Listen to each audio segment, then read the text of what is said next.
depths of my soul, feeling the loss of control in the spirit, so colorful. If you feel it, then let's go to a place where you belong. Give you strength to carry on. Open your heart, set your mind at ease.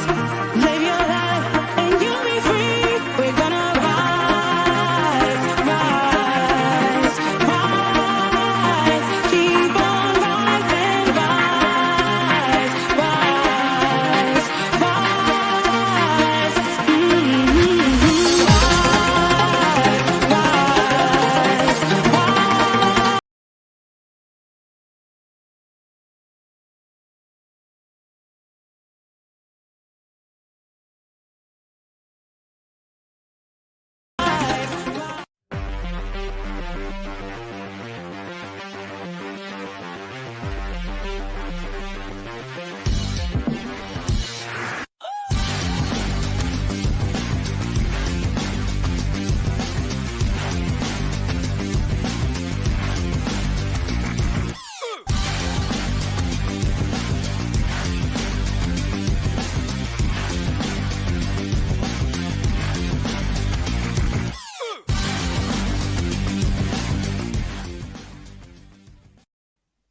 Good evening, YouTube, and welcome to the Toon Review YouTube channel with me, Barry White, and Danielle. Still suffering like hell, but you have to go on, Danielle, don't you? You have to battle on. You have to just soldier on. That's what it's all about. I know. I've got me Kleenex with us, me Strepsils, me Pepsi, everything I need to keep going, But we have a full waiting room already, which is incredible, and over 130 people already watching. So it's going to be a busy one tonight.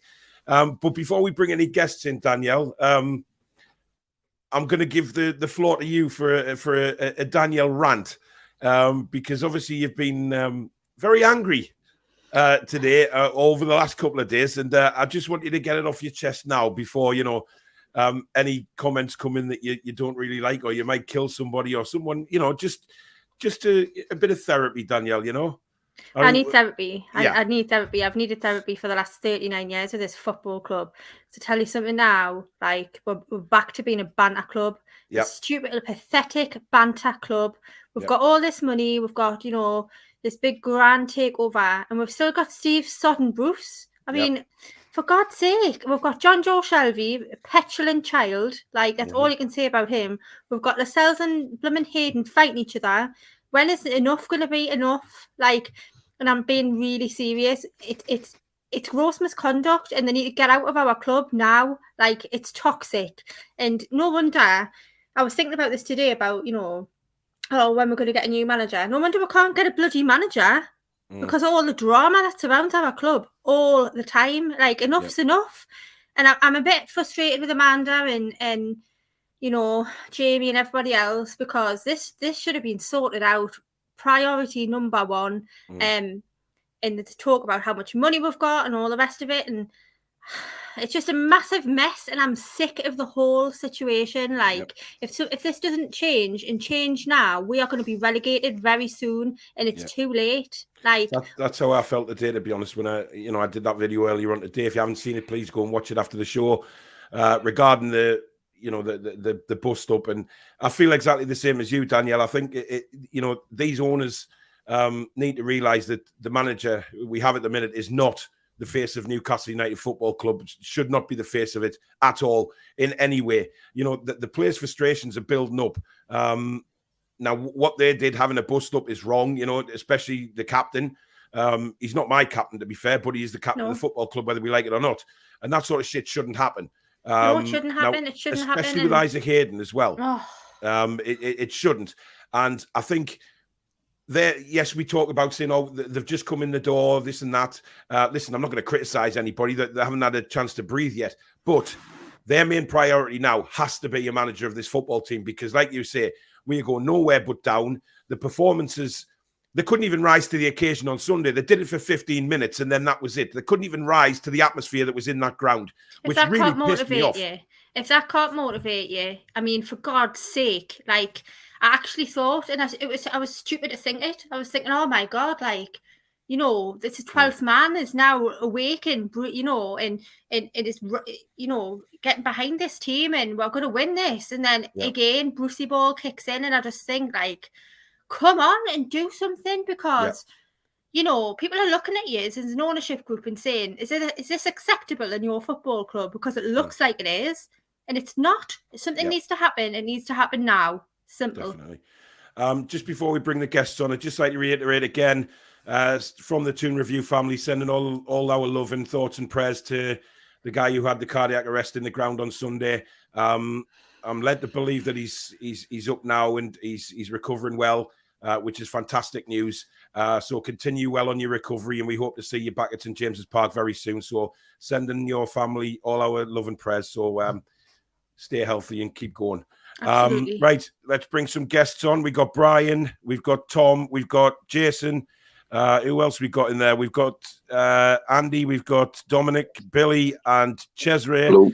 And we've also got Bow Down to the King of Northumberland. Hi, Dave. Hi, everyone. Hello, Dave. Just 10 of us today. Is that all? Yeah. Before we go into anything, Dave Harrison, I'd just like to let the forum and the 200 odd people that are watching at the minute. Dave attacked me again on Sunday in a very, very, very violent way. He knew I wasn't very well. I was very brittle. And Dave Harrison attacked me with a money bucket. He was collecting for the food bank with a high-vis vest on, and he charged at me like some sort of raging bull. And if I didn't put anything in the bucket, I was going to get seriously hurt. So I managed to find some loose change in my pocket because I feared for my life at the time. So, there we go. Just before we go on, Steve Bruce has appeared in the waiting room. So good evening, Mr. Bruce. Are you there, Mr. Bruce? I think he's eating a kebab. He's eating a kebab. No, he's not. He's not there. Come on. No, he's not there. He's not there. Right. Listen, I was told this afternoon that Steve Bruce was fired. Right. I can't tell you who that source was because it wouldn't be fair on them. So I don't actually know, sitting here right now, if Steve Bruce is still the manager of this football club. If he has been fired, I don't know why they haven't announced it, or are they waiting to have the new guy at the club ready to just announce him straight away and let him get on with it? I don't know. So I don't know what's going on as we sit here now. Brian, we'll start with you. I mean, it's astounding that they haven't announced it yet. Yeah, I don't know what's going on. I guess they're waiting for the new person to come in. Hopefully, Favre. You know, out of all the options, I think he's the best one. Do you think it? Do you think it's Favre? Because I'm led to believe it's Eddie Howe on an 18-month deal. That's what I'm led to believe. Now, like I say, I won't name sources because that would just be cruel. But you know, sources are also wrong, in they have been wrong in the past as well. But this is just what I'm going to share it with everybody. You've got nothing to hide. I wouldn't mind Eddie Howe, and I would take a blow-up doll over Steve Bruce. You know? Yeah, I would as well. Yeah, genuinely. Like, I don't think he should be at the club. Like, I would rather not have a manager at all. You know, than have him there because he's so toxic and so destructive to this football club. Yep. Dominic, the non-American Geordie boy, who it was good to meet you on Sunday, my man. What's your thoughts after Sunday? And then moving on now with Tuesday night. Still no official announcement. I mean, how are you feeling about things? Well, as I don't say, I don't speak for every young fan, but I play where I play on the football pitch. I play in centre back because of Jamal Lascelles, Matt Ritchie, people who I've grown up watching in Newcastle United. And you would think Steve Bruce, man, in a very successful defense, could teach better defense. It was amazing to see St. James's go from 52 to 53,000 roaring fans after Callum Wilson's goal to just silence because of how the defense just opened up and just gave the goal. It was same old story. Insane. Yeah, exactly. You see one Steve Bruce game, you've seen them all. I've seen that game 100 times. Yeah. I mean, if anything or anyone was going to destroy that atmosphere on Sunday, it was going to be Bruce Ball. There was no doubt about it. Andy, welcome to the forum, mate. I believe it's your first time on. What's your thoughts on everything at the minute? Oh, well. Well, Sunday we got the game an hour before the game. It was like absolute euphoria. Yeah. Game started. Boom. Goal in. Right. Come on. Onslaught chat. And it just went from like euphoria to like total fucking rage within a half an hour. Yeah. What I don't understand. What's his team talk in the dressing room before half time? So before we kick off, is it like, right, lads? I want you to get up there, get a goal, and then we'll just sit back and defend the goal, and hopefully we'll get a result for the new management. I don't know. I don't understand the fucking mentality. I really don't. And what really pissed me off as well is not so much that as the players as well. I would have thought with a full house, and it was absolutely buzzing in there. Brilliant day. And I would have thought them players wanted a little bit of dignity about them, would have put in a good performance as well, which didn't happen. Yeah. Does that say like Bruce has totally lost them players? Absolutely lost them. You've got no respect for them. You know, you're talking about bust-ups in the tunnel and things like that. There's probably a lot of resentment going on now within the club, you know, when you've got defenders and central defenders sitting on the bench and the midfielders playing in your position. It does seem like there's a lot of Shall be fed up. Shargut's man of the match for Switzerland during the week, doesn't kick a ball. Fernandez doesn't kick a ball. Jamal Lewis doesn't kick a ball. You know, Joe Linton plays 90 minutes. Dwight Gale doesn't get on. You know, I mean, it just drains the confidence out of all these players. You know, fucking players played out of position, left, right, and centre. Ridiculous tactics, ridiculous formations. Like, how many players? Say Maximan must have played about 5 different positions on Sunday. You know, so how are you supposed to ever build anything cohesive when everything is chopping and changing and he doesn't pick his best team, doesn't pick his best formation, nothing? Yeah. You know? Andy, did you manage to, go home and tell everybody on that Friday that you were a celebrity? I did. You did? I sent you a message asking you where I could find the footage, but I couldn't find it anywhere. Yeah. I seen the Chronicle one. Yeah, I seen the Chronicle one. It was played on Sky Sports News. It was on the Friday night, but then we were no more after that, unfortunately. But it was played. If for anyone wondering, obviously Andy was with me and Ben when we got interviewed by Sky Sports News, and Andy was more than excited, shall we say, to get home and see himself on the telly. But it was a good day, wasn't it, mate? We had a blast. It was a really good day. Yes, banter. Yeah, I really enjoyed meeting you. It was really good to meet you, man. Jason, obviously, throwing that Bruce out sign in front of the camera straight away. I take it you're still not very happy that the cabbage is still there. I'm not. I mean, I am more than happy to give the new owners plenty of time and all the time that they want. Yeah. But you would have thought at least that they would have had a plan in place the moment they took charge to remove Bruce from his job and have someone in straight away. I am still steaming that he's still at this club, and the longer he's here, the more points we're going to fall behind it, because we're already 3 points adrift in the relegation zone as it is. That could stretch to 6 before we know it. Yeah, I mean that's the risk, isn't it? This whoever's going to come in faces a mammoth task anyway. Let's not be kidding ourselves here. Just because we've got these new owners, we still have these players till January, and somebody needs to come in and work with them. Billy, finally, good to meet you on Sunday as well, mate. Briefly, nice to you've got your camera working tonight. What did you think? I mean, what do you think now? I mean, coming away from that ground on Sunday, everyone was expecting an imminent announcement that he'd gone, but we still haven't heard. For me, Bruce needs to go right away. Like, it's a load of shite that, like, I understand, like, they've owned the club for like a week and a half, but you should have a plan to get Bruce out.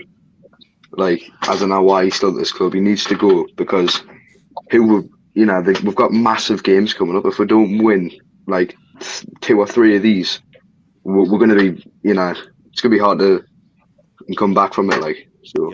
Yeah, definitely. Geordie Toon Live says, good evening, everyone. I've got some great news. This is fact. Bruce has been sacked late afternoon. It's not been released yet, as they are still talking to a new manager, still waiting for his decision. Look, I believe that we have a manager in place, but again, you know, we just have to wait and see. Sean says, wonder who the first signing will be under the new regime. Just keep your eye on Jesse Lingard in January, first few days of January. Do you see his representatives or something at the game? I think they've targeted him for quite a while, actually, since not just since the takeover, but I think Jesse Lingard was part of their plans way before the takeover was announced. Now we have the wizard, the Buddha himself, Billy Trey. Good evening. Here you go. Cesare, good evening, good afternoon, good morning, whatever it is. You're only an hour ahead of us, aren't you?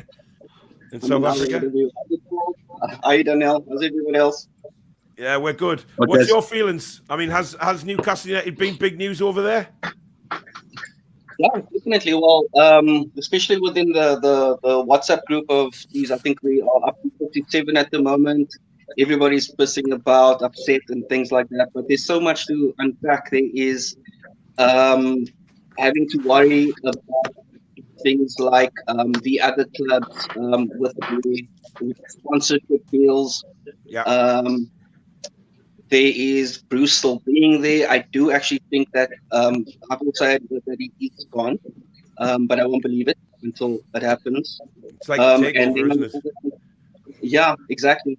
And then on the other hand, there is the case of Lascelles. I think our first signing, forget a marquee signing. I think the first signing we need is a ready-made captain.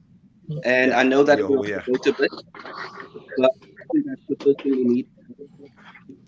I mean, Dave Harrison, you know, we've spoke many times about sort of managers, etc. But, you know, when we look on the pitch as well, and especially with what's happened with Lascelles and Hayden, you know, I've made myself quite clear that I don't rate Jamal Lascelles at all as a player or a captain.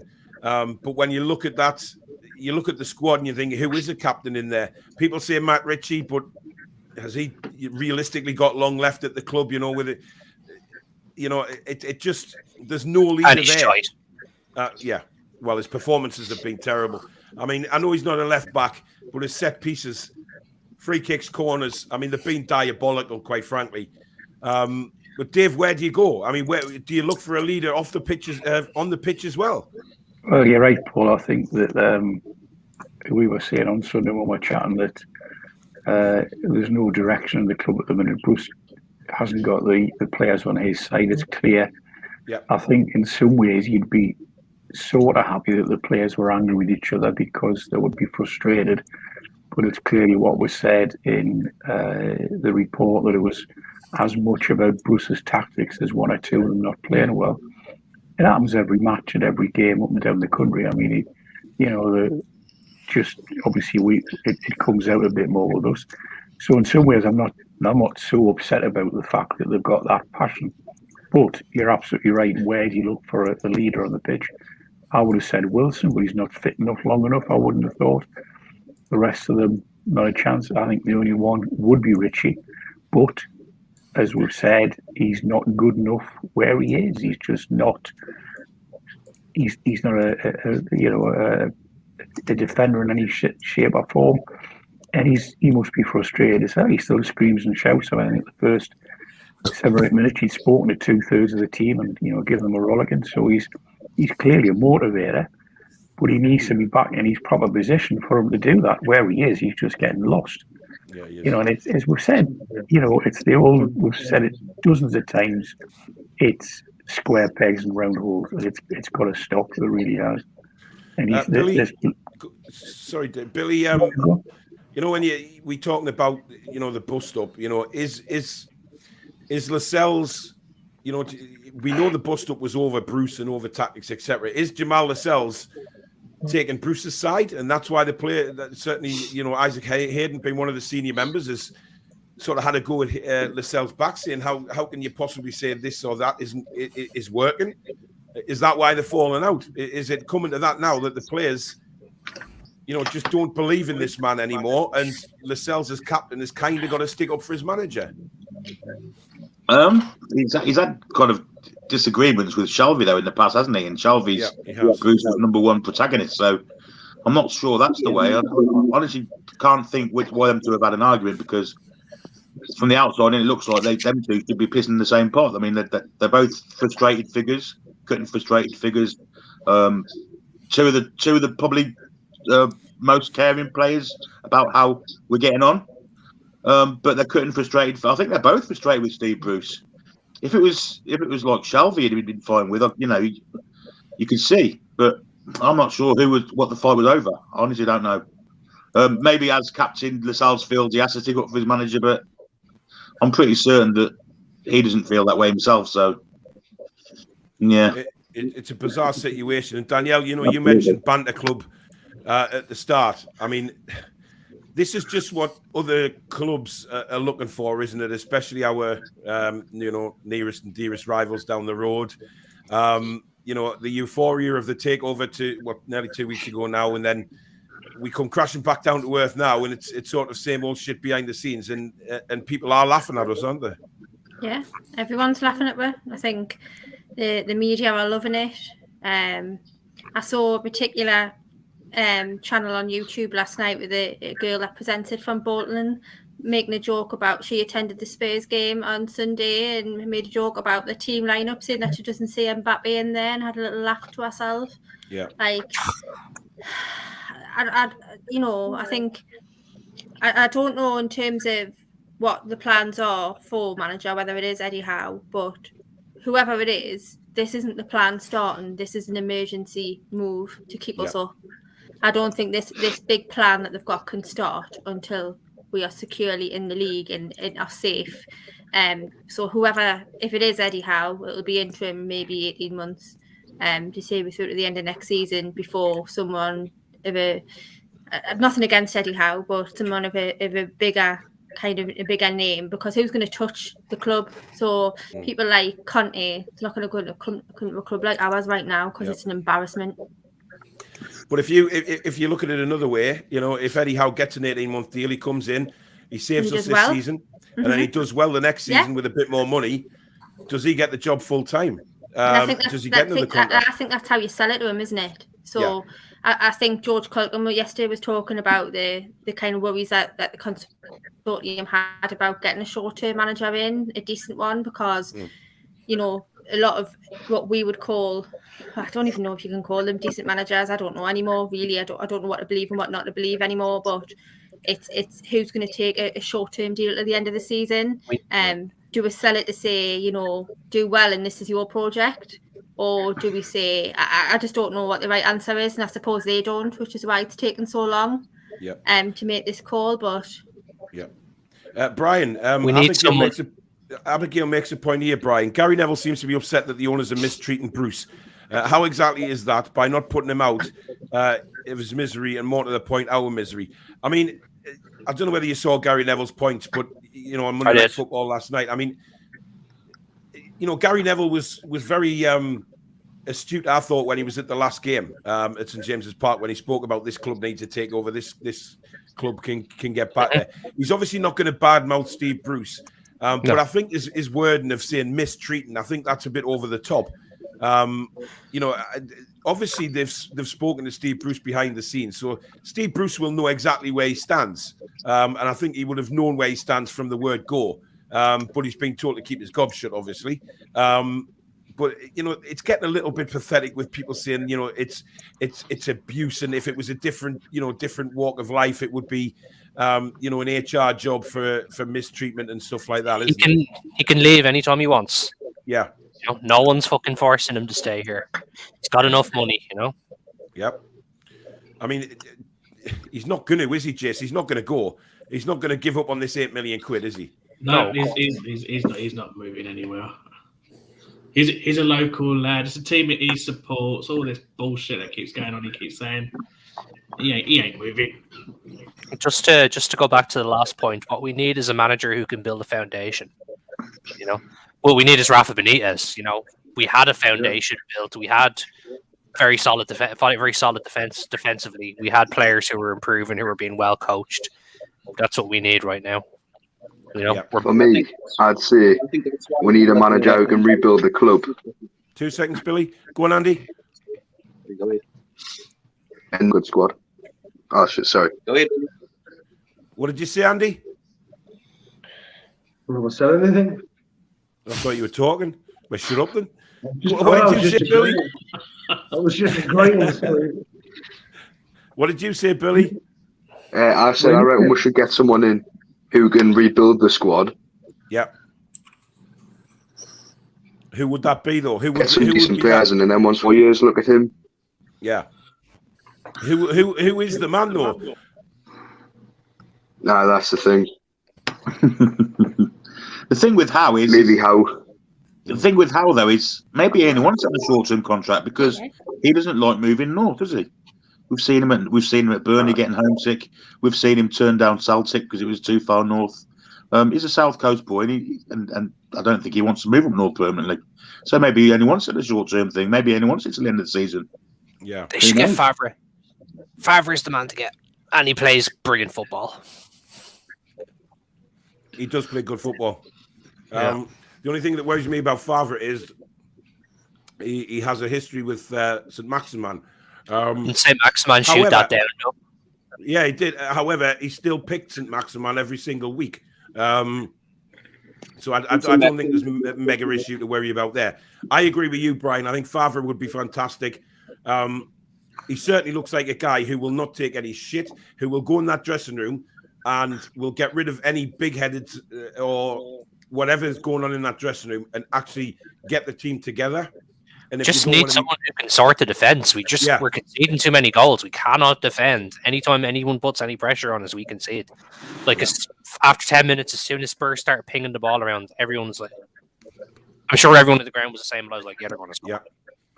You know. And why do we resist this Man City kicking the ball out to our defenders type style when none of our defenders can actually play football? Listen, we lose the ball every single time we do it. Shar can, but he doesn't get picked. Exactly. Yeah, he's the only one. Sean Fernandez for me are the two best centre backs on current form. Yeah, Shar's the only one that can bring the ball out. You watch Lascelles, I swear to God, he panics when he's got the ball. Yeah, he can jump for a header, whatever, but trying to bring the ball out. Honestly, he's like Bambi on ice. We need to get rid of Lascelles. I agree. I'm not convinced. He's gone backwards, and I think he's more trouble than he's worth. Tarkowski is available for probably about 10 million quid. You want a leader? That's your leader. Yeah, I'd love to see him in.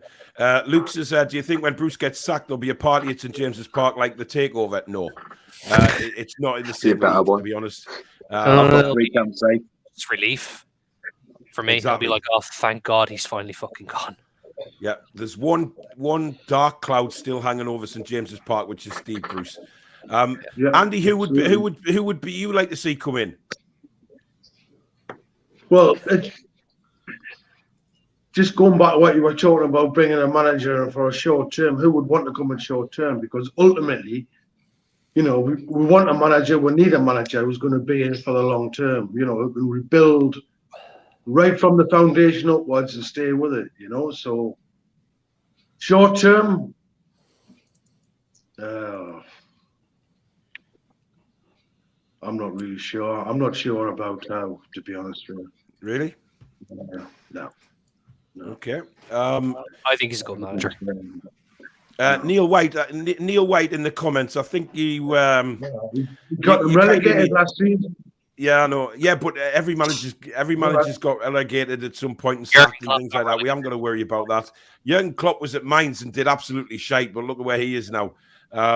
We've got to just put things a little bit in perspective when it comes to saying he got relegated, because look what he did before that. You know what I mean? He brought Bournemouth up through the leagues to an established Premier League team for a few seasons. So I think, he's good at what he does. And I don't know whether anybody's seen that thing on Twitter. Football. They scored 90 goals and they beat a lot of good teams. That's all I fucking want right now. Yeah. Just win some fucking games. Hypothetically speaking, right? Yeah. What would you think if they kept Bruce on and give him as much money as you wanted to buy players? I wouldn't trust him with a tenner. I wouldn't trust him with a tenner to get a 10-pence mix-up. I'm telling you now, right? Do not give your checkbook to Steve Bruce. I'd rather give it to Danielle and she can go on a spending spree, and bring in some players that she wanted. She's already got the checkbook. Spend 100 million on. You'd probably spend 100 million on like Harry Maguire or something. No, you'd spend 100 million on getting El Mohammedi back. It doesn't matter what players he signs because he's a bad manager. Exactly. He wouldn't be able to get a tune out of them anyway. Yeah, exactly. There's no training, there's no coaching, there's no nothing. So it doesn't actually matter who he signs. Yeah. Neil White in the comments, if you haven't got anything decent to say, please don't say it at all. I mean, look at this. Heard the Saudis are thinking about pulling out. Directors are too busy. Do you think they're stupid, Neil? You know what I mean? The deal's done. His fucking dad had pulled out. Oh. Wow. Bloody hell. Wow. Wow, okay. Billy's been on the raw meat then. Billy's on it. Paul says the sponsorship ban, just get BAE Systems to sponsor us, and the Saudis can order a few extra aircraft that they don't actually have to deliver to fund it. Listen, I heard something funny on the radio earlier on about the sponsorship deals, and as Man City were the only other team to disagree with this little get-together that the Premier League had, it would be interesting to say to Man City, right, we'll team up with yourselves. Etihad Airways will sponsor us, and Aramco can sponsor Manchester City, and have it that way.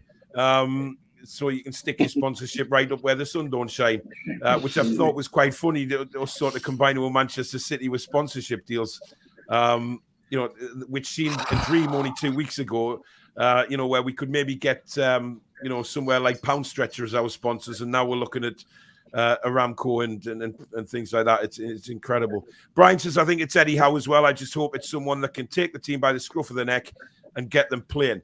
Cesare, I don't know whether you would know much about Eddie Howe, but would he be someone that would sort of be good for you? No, he has a terrible history of overspending on players who just don't quite make it.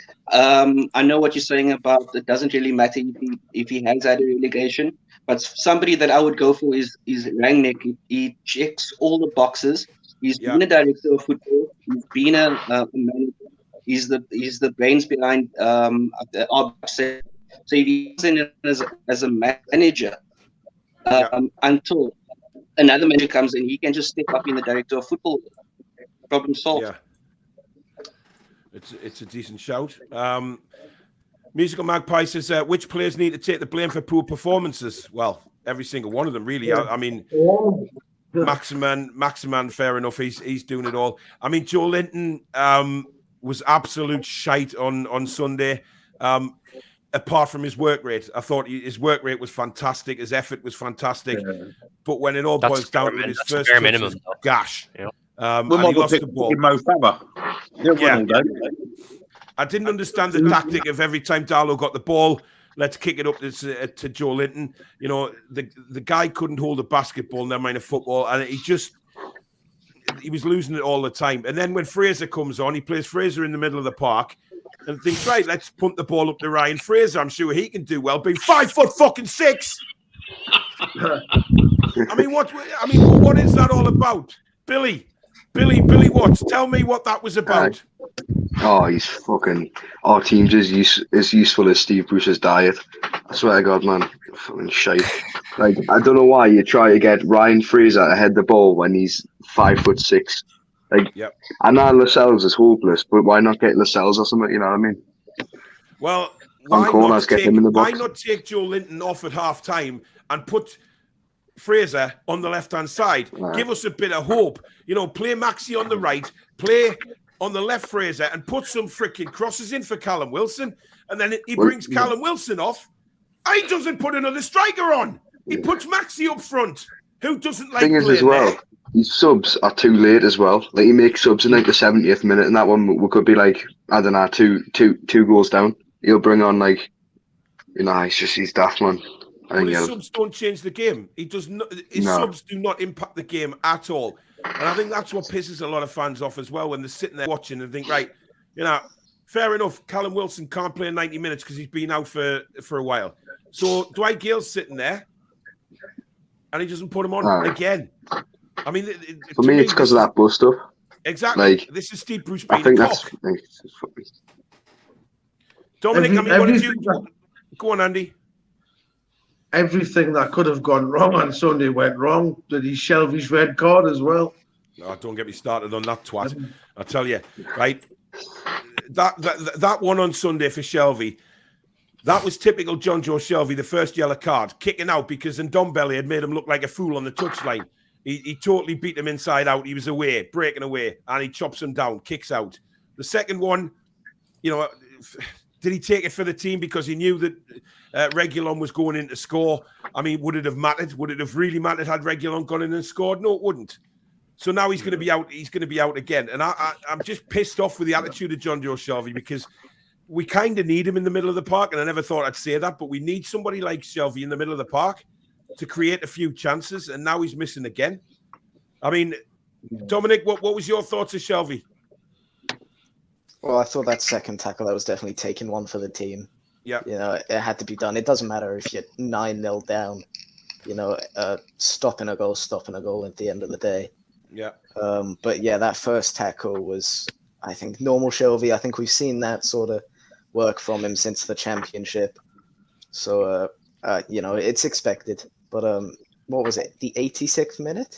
Yeah. That he got red carded? That's absurd. Yeah. Really. I mean, he was only on for like fucking 10 minutes as well. He was. Rumour has it that Favre was in Gosforth last night. Yeah, that came on the show last night.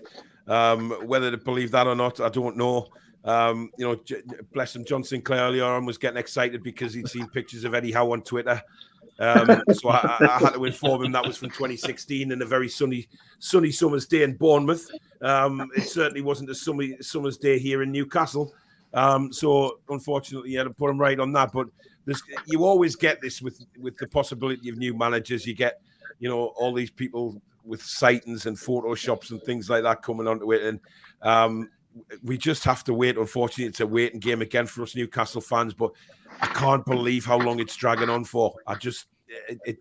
He's not the man to lead this football team. Rami says the players' fitness is very low. That's why they lost steam really fast. Well, I had like 7 days off, didn't they? And 11 fucking training days, and you're like, well, they haven't trained since the match on Sunday either. So, we're only going to get 1 or 2 training sessions in before they have to head to London for the Palace game. The only club in professional football to be a part-time club, part-timers. Yeah, it does feel like that. I mean, when you look, Pete Graves tweeting out that those 2 eyes today, that got everybody going. And then, I must admit, I jumped on the bandwagon with that and posted about 6 or 7 pairs of eyes. I think there's a lot going on behind the scenes that obviously we don't know about. And I think, as you said, Danielle, I think that the owners, yes, we know they've come into a shit show. We know what they've taken on after the Ashley era. But, the main problem that's staring them right in the face at the minute is the manager. It's staring them blatantly in the face. And they cannot take a risk of going into the championship. I mean, if we went into the championship, we'd come straight back up, obviously, because they would spend to get back up. There's no doubt about that. But we don't want to be in that situation. We want to be a Premier League side. We want to get this season out the way, and then we want to build in the summer. And it just... I don't know what's causing the delay on Steve Bruce, because surely he is not saying to the new guys, "I'm your man," and they're taking it in. They will have heard. They will have heard on Sunday that crowd going mental, Danielle, at the end when they were shouting for Brucey out. I don't think that's the case, and I think from what I heard yesterday with George Culkin, he said that they're trying to think of 4 or 5 steps ahead. So if they bring in Eddie Howe, for example, how long is he going to be here for? Should they need to get rid of Eddie Howe after that term, or he decides that it's not for him? Who do they get in to replace? Is that the long-term manager? If it is the long-term manager, who will be available in 18 months? And, all of that. They're trying to be 4 or 5 steps ahead of, so that this situation doesn't happen again, from what he said. Yeah. That's not what we need right now. We need a manager who can come in and win games of football. Stop worrying about 2 or 3 years. We need to get out of the fucking relegation zone. Yeah, even just bring in Even bring in Thingy as caretaker. I think I don't think we'll get anything, but it'll be better than watching fucking Steve Bruce be the manager. I think he's lost most of the players now. I genuinely think that. Dave Harrison, I mean, is the dressing room completely lost, do you think, for Steve Bruce? Oh, I think so. It must be, Paul, because, fighting in the tunnel and all that, it just shows the frustration. And I can't believe for one second he's got the dressing room. And I think even the other two coaches, the other two Steves, just aren't bothering. I thought was saying on Sunday when you had Jones standing next to Bruce, shouting in his ear, pointing at everything, pointing various things out. And of course, there was that little clip of video when I don't know where it came from, but when something was said, and he just said, "I haven't got a clue," So, well, yes, we all know that, So yeah, he hasn't. I don't think he's had a dressing room this season, to be frank with you, because they're just not playing for him in any shape or form, and why would they be with him? Because we joked if Dubravka comes back, you probably play him in centre midfield, Yeah. And it's crazy. It really is crazy.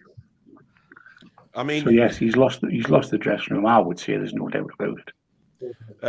Dominic, what do you think is our best formation? Best formation. Oh God, don't ask me about this. With the best 11 players available, what would be the best formation? What would you play? 4-4-2, probably. Really? Okay. Yeah. I think up front.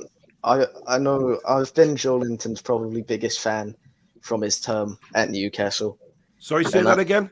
I've been Joe Linton's biggest fan, I'd say, at his time at Newcastle so far. Yeah, I know. Don't let John Sinclair either say that. True John Sinclair. Yeah. And I think partnering him up with Wilson up front, if Maxi can play his middle role as he does now, I think because Joe, he's tall and he's got the strength. No matter. But he can't shoot. He's a striker. He can't shoot exactly. But listen, I mean, Joe Linton is a unit, right? There's no doubt about it. He's a unit, and he just does not seem to use that strength and power to his advantage, because he could easily hold off defenders. He could easily knock defenders over. He did it a couple of times very early doors on Sunday, which is what he should be doing. Bless thou, Billy. I think. Is it that another manager, maybe Billy Trey, could get something out of him? I'm not so sure. I was going to say, last season at Everton, we played 4-3-3 with Wilson playing on the right, Almiron coming through the middle, and Maximin out left. We played absolutely outstanding and never saw it again, did we? Yeah, that's a good Never point. saw it again. Wilson got injured and he's got all them players now. I mean, why did he try that again? Yeah. 4-3-3 would be a good shout. Jason, what would you play? Lads, I'm going to head off now. Sorry. All right, Billy, no problem, mate. Take care. I might be back on in a bit, right? But all right. See you later. Have a good time. Bother, See you, Bill. What would you play, Jason? For me, it definitely has to be a 4-3-3. I like that formation. I like the way that we've played under that formation. Going back to, we can say the Pardew era, but I enjoyed watching the 4-3-3 that he had us playing there, because we were attacking well and we were all together. So 4-3-3 definitely for me. Yep, good stuff. Tom Lynch has joined us. Good evening, Tom. Are you there, Tom? No, I think he's got problems with his connection. Oh, well. Let's have a look, see what comments are coming in. Stephen Taylor no, let's not be silly. When Bruce goes, I will get an Archer Tash, says Thomas. Oh, dear. Don't go that far. Jordy says, Skybet currently have Fonseca at 2-1 to be the next NUFC gaffer. Well, I think for the first time ever, right, the bookies don't even have a clue, right? PD Proudlock joining us. Good evening. I don't think the bookies actually have any idea who is going to be Newcastle United manager, because Eddie Howe was 3-1 favourite, 3-1 on favourite this afternoon. Then it changed to Favre again, and now it's apparently Fonseca at 2-1. So it's up and down, and they don't really have a clue. Peter, you got any thoughts on what the goings on today? You've heard about the bust up. I mean, what do you think of the bust up first of all? Well, I was kind of surprised the way it's so toxic in the dressing room at the moment. Yeah. But with Steve Bruce there, the players, we need this manager out. Yeah. He needs to be out. I mean, he's got to go. There's no forward motion with this club with Steve Bruce still at the helm. Daniel says he's not going, guys. Says on the Chronicle website, these things take time, and he's currently preparing the team with days off for Palace and played Arsenal off the park. We are fucked. Yeah, Palace did play Arsenal off the park, to be fair. Listen, I wouldn't believe anything in the media right now, to be honest, because nobody has a Scooby-Doo what's going on. My source said XYZ, other sources have said XYZ. We don't know. And I find that astounding he's currently preparing the team with days off. That doesn't make any sense. Preparing the team with days off. Well, that means he's not at the club, so they can't sack him. Yeah. I mean, you can't prepare the team with days off. Well, you prepare the team by getting the fuckers if on it's the from the training Chronicle, it's from the Chronicle, it may as well be written in crayon. So I wouldn't pay any Exactly. attention. I think they'd get worse every time now as well. Yeah. If he got paid for days off, Paulgate, the council will owe me an absolute ton of money because I've not worked for 10 years. Yeah, exactly. I mean, it's just ridiculous. I mean, preparing a team with days off. I mean, Jesus Christ, yeah.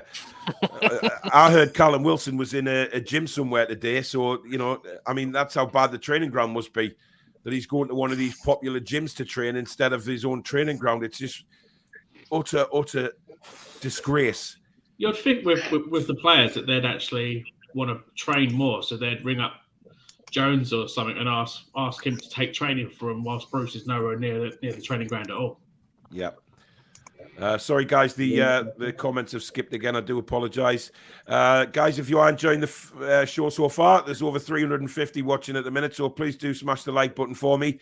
And if you haven't already, please do consider subscribing. And if you'd like to donate to the channel, please do smash the super chat button, the $ at the bottom of the live comments, and it will take you through that way. Thank you in advance for that. Ginger says, Paulo Fonseca has never had a lower than 51% win ratio. I mean, Dominic, would Fonseca be of interest to you? Well, to be fair, probably. I can't say I'd go out and watch all of his matches, to be fair. But, I can't say the same for Eddie Howe. So I'm not a exact, manager geek, you could say, with all of them.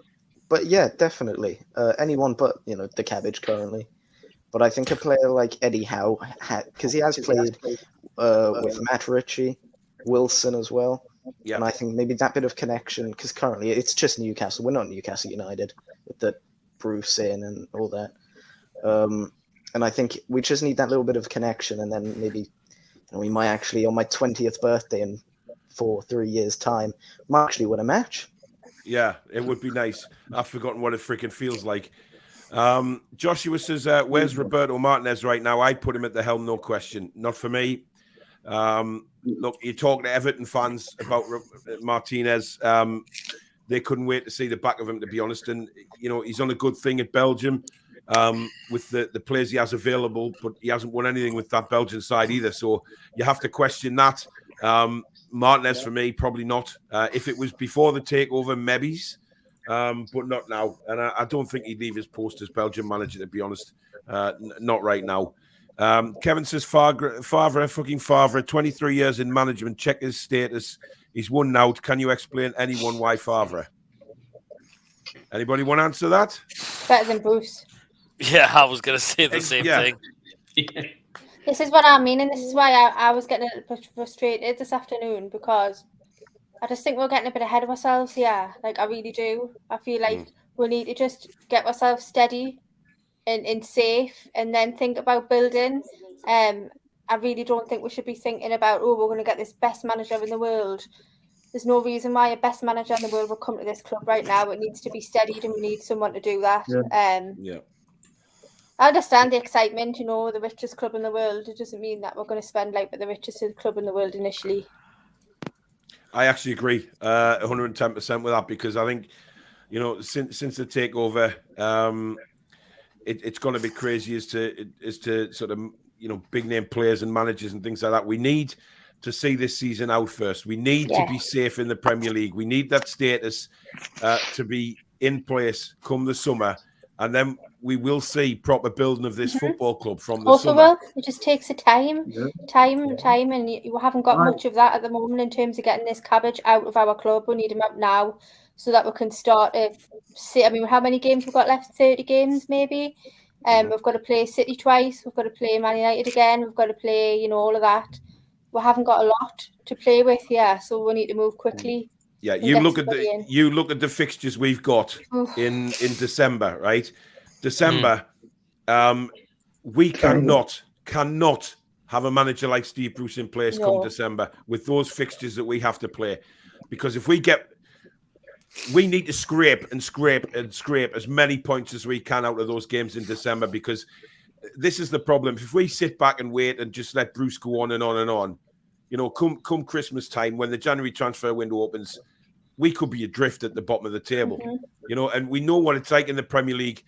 You play catch up in the Premier League, it is very, very difficult. Fulham tried it last year, ran out of steam, and it can very much happen to us unless something changes. And that's why I genuinely believe that these new owners just cannot take that risk. Cannot risk not changing the manager.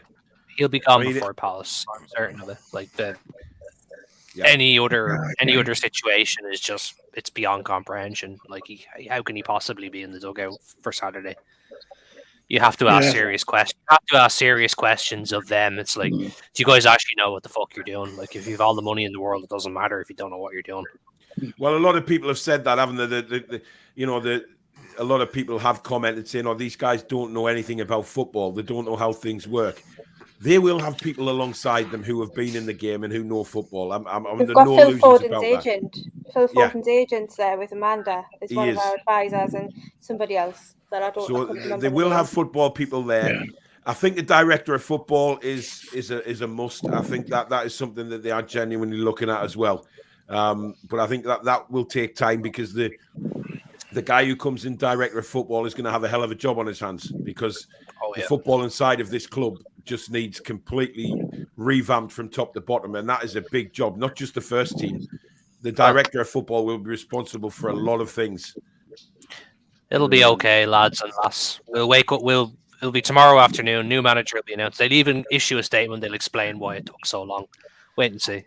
I think what would help, though, do you not think it would help if they just get a manager, whoever that may be? Obviously, it's out of our hands, but show us the plan, show us what the plan is, show us what the investment plan is, so we're not getting my hopes up, because I've got a really bad feeling that we're not going to be going out and spending 190 million in January, and that it is going to be a lot more than Mike Ashley spent in the past by a mile, but not to the level that we're expecting, because we're the richest club in the world. It would be nice for them to be a little bit clearer on what their plans are, just in estimated figures, so that we know kind of we're all on board and we know what the direction is we're going in. Because I feel like you can't do that. You can't go out and say, "Oh, I'm going to spend X, Y, Z amount of money," because then other clubs see that and they know, they can. The problem is, Danielle, you said on the live stream when we got took over, you made a good point, Danielle. You were saying about other clubs will undoubtedly put the prices up when Newcastle come calling. They did that with Man City. So we have to be prepared for that. But I think, with regards to spending in January, it all depends on where we are and who we can get. Because, if we're adrift at the bottom of the table, players are going to come and think, well, I don't want to play in the Championship. Are we realistically going to get out of trouble? But I think with a new manager in place who plays good football and plays those players in their proper positions, I think he could get a tune out of the team. But not Steve Bruce. He's lost the dressing room for me. I think the one positive is, I think whoever comes in, you're going to see a huge bounce, Because we've seen 2.5 years of neglect, crap coaching, no training, no tactics, no formation. Yeah. Players all fucked off with it. Like, you know they are. They're all pissed off at this idiot. Yeah. You're going to get I think you'll get a very big bounce. We could win 4 or 5 games in a row. You know? Yeah. I had this. Go on, Andy. I had this thought the other day, about like bringing a short-term management and stabilizing it and stuff. And I don't know what you think about this, but if you say Sam Allardyce, I'm throwing you off the channel.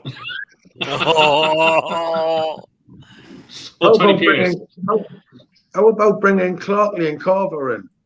They know the Toon inside out. They know how the Newcastle United supporters' football style is, Steady the ship for a little while. Yeah, I've heard Lee Clark mentioned a few times, and I think Lee Clark with A&O would be quite good, but not John Carver. I lost a lot of respect for John Carver, and I know he's a Toon man, but saying ridiculous comments about being the best coach in the Premier League, etc. I do agree. I think Lee Clark would get a good spark in the dressing room with somebody else alongside him. I don't think Lee Clark would turn that chance down. I think that has been mentioned, getting a couple of the old boys in just to get us out the shit that we're in, get a bit of, like Brian was saying, get a bit of new manager bounce, and that's kind of what we need. Matthew says, would anyone else take Connor Cody from Wolves? In a fucking heartbeat. I'm a massive fan of Connor Cody, and I don't know whether anybody else saw his interview on TalkSport this morning. Jim White, the twat that he is, tried to catch him out and ask him about the Newcastle United takeover and try and get a negative comment from a player. However, it went totally the other way. Connor Cody's comments were that Newcastle United is a fantastic football club with a wonderful fan base. He loves playing at St James's Park because of the atmosphere and the size of the stadium. And he had nothing but good things to say about how good it is for the fans. So thank you very much, Connor Cody. And screw you, Jim White, trying to put him on the spot like that. And you didn't get the answer you fucking wanted on your cheap little fucking radio station. So I said to myself, he was saying, here's my CV, I'll be there in January. Yeah. I mean, listen, Connor Cody, I kind of like Wolves Football Club. I think everybody knows that. But there's some videos on YouTube about daft things with the Wolves players behind the scenes when they were they went in for a team meeting and they thought they were going to get a bollocking. And Connor Cody was standing at the front with one of the coaches, and all the players looked shit scared. And then all of a sudden, it was to actually show the players what the FIFA ratings were on the game for this year.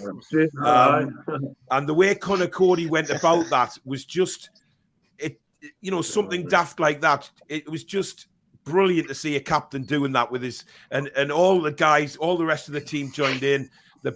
Yes, Brian? I just want to say Fonseca's odds have shifted a lot in the last few minutes. Yeah, Fonseca's like clear favourite now. Right. Okay. It's like 7-4. Wow. So you just never know. It's changing by the hour. It really is. So Connor Cody for me would be a fantastic captain for Newcastle United. I genuinely believe that. Whenever I've heard him interviewed, he's always come across as a fantastic guy, but a good leader as well. When to bollock players, when to not bollock players if they need an arm around them. And when I was at the match down at Wolves, you kind of watch players and you watch how they interact with the team. And Connor Cody, for generally getting players fired up and things like that, he's going around, tapping them on the shoulder, he's giving the fists to them and all of that kind of stuff. And then you've got Lascelles who just stands there like a fucking mannequin. And, a captain is somebody like that. Paul, how would you actually manage somebody like Cody coming in, a new guy coming in and then taking over the armband? How would you manage that? Well, I think Connor Cody would demand respect, to be honest. I think, he is a well-known player. He's an England international now. And I think having somebody like that come into the dressing room would give a lot of guys a lift. I really genuinely think that. I think our team is looking for that leader. I don't know if that makes sense, but I think a lot of our first 11 are looking for that guidance on the pitch. When you look around and you see us playing, players look lost. Miggy Almiron looks lost. Joe Linton, all these kind of players look completely lost. But if we had a leader on that pitch who was there just to guide them, I think it would make a hell of a difference. Yeah, 100%. Yeah, agree. Absolutely. I mean, Billy Tree, I mean, what do you think about Conor Cody? I mean, obviously he's from, he plays at Wolves down your neck of the woods. I mean, for me, he's very well respected throughout the league. Well, he's an international centre-half, so he can't be bad, can he? Yeah. I'll take him or Tarkowski, not both, because both lack a bit of pace. But he gets one with pace next to him, and I think he'll be a fantastic signing. I think we need 2 centre-halves at the very least. Yeah. Well, one of Cody or Tarkowski, and someone with a bit of pace next to him. I don't know who that would be. If it was down to you, Billy, between the two, who would you take? I'll take Cody. Yeah. Peter? Tarkowski's spent the last 5 years near the bottom of the table, hasn't he? Yeah, irrespective of how good he is, he has been that. He is a relegation battler year in, year out. Whereas Conor Cody's had Wolves up the league at least, hasn't he? Yeah. Peter, Cody or Tarkowski? Oh, See, I was saying Tarkowski at first, but Conor Cody you mentioned is a very good centre back, so I think I will have to go with Cody him as well if he's been known to play in international football now. Yeah, Andy. Yeah, I agree 100%. Definitely Cody. Yeah, Dominic. Yeah, for sure, Cody. I think if we match him up with somebody like Fernandez or Shaw, you've got a really powerful, 2 centre backs there who will, turn attackers away and make them rethink their options. I think. Yeah, Cesare. Yeah, no, I would agree. Plus, he comes in with a lot more personality, and he made captain that we need. Dave. Absolutely. If I could, I'd take him tomorrow. He's a good player, got a good attitude. Seems to get respect from players. So, yeah, absolutely. Jason? Boom song. Boom song. Oh, my God. Wow.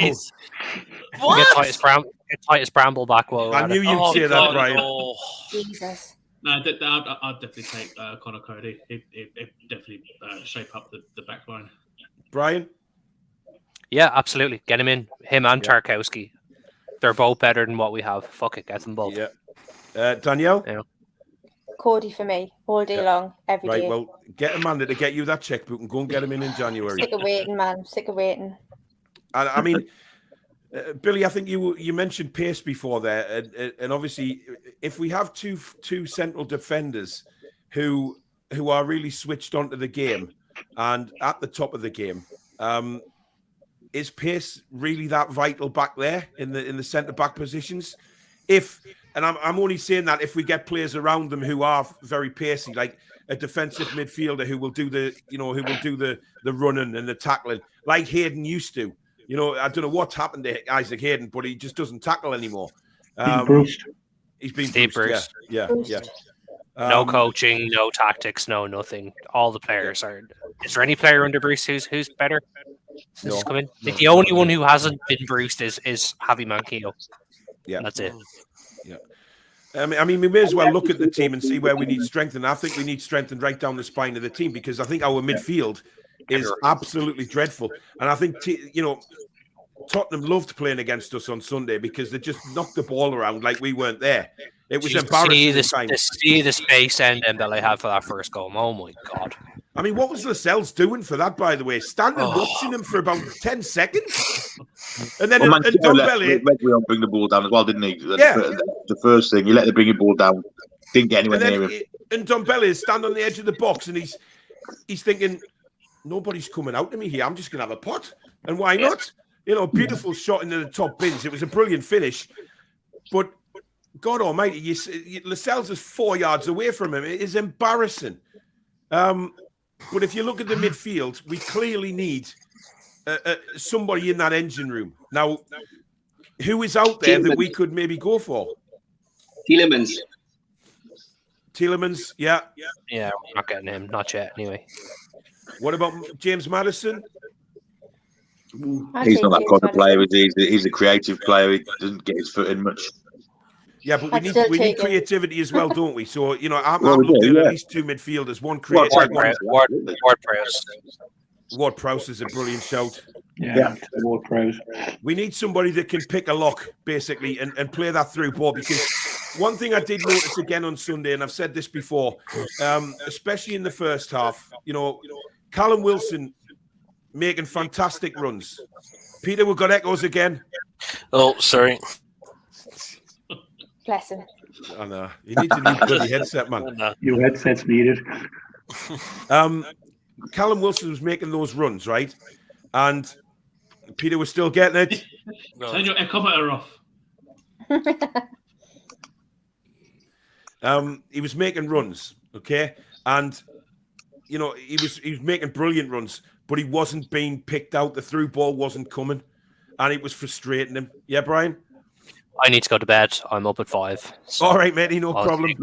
Catch you next week, matey. Take care. Catch you again. All the best. Good night, mate. See you. Take care, buddy. So there was no through balls coming through. We've got a space on the show if anybody wants to join us. Bristol City have conceded twice in the 90th minute. They're losing 2-1 now. Oh, dear me. Poor Annie. That's painful. Poor Annie. We've got nearly 360 watching tonight, which is fantastic, guys. So thank you very much. But there is a space to join in the show if you wish.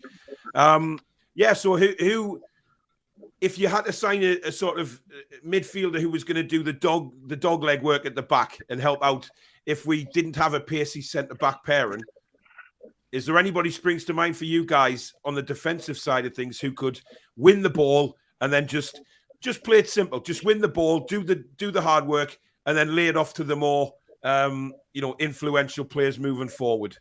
Who could you think of? Dave Van der Beek's the obvious one, isn't he? He's the man, isn't he? He's the one. Danielle, good evening. Good evening, panel. Good evening. Hiya. Hiya. Hi. How are you? Yeah. So who? There must be someone out there. I mean, Van der Beek. I mean, if we got somebody like Van der Beek, he hasn't played a lot of football for 2 years. That's the problem. Match fitness. Match fitness is a big issue. Yeah, big issue there. Absolutely. Yeah.